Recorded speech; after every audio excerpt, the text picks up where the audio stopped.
আচ্ছা, heart attack হয়ে গেছে, আমাদের অ্যাঞ্জিওপ্লাস্টি হয়ে গেছে, স্টেন বসে গেছে।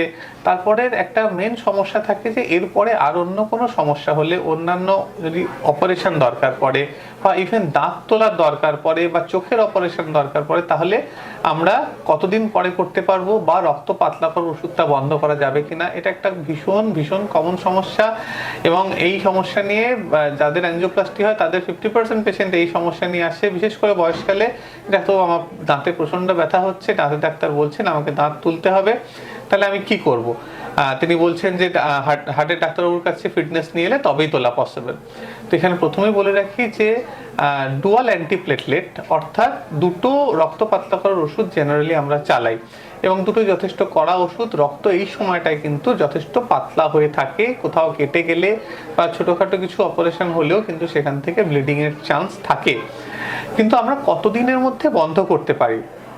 আমরা বলি, যদি খুব দরকার না পড়ে, যদি নন এমার্জেন্সি কোনো ওটি থাকে, অর্থাৎ আপনার দাঁত তোলার মতো ওটি, যেটা আমরা হয়তো পিছোতে পারি, যেটা আমরা হয়তো অ্যান্টিবায়োটিক্স দিয়ে বা ব্যথার যন্ত্রণা দিয়ে আরও কিছু মাস পেছোতে পারি, সেক্ষেত্রে আমরা সাজেস্ট করি যে 1 বছরের পরে করাটাই বেটার।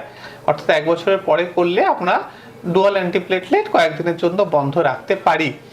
কিন্তু যদি কোনো এমার্জেন্সি ওটি পড়ে, অর্থাৎ কারোর এমার্জেন্সি কোনো পেটের অপারেশন করতে হবে বা এমার্জেন্সি কোনো ব্রেনের অপারেশন করতে হবে, তাহলে কিন্তু আমাদের ইমিডিয়েটলি এই ডুয়াল অ্যান্টিপ্লেটলেট বন্ধ করতে হয়।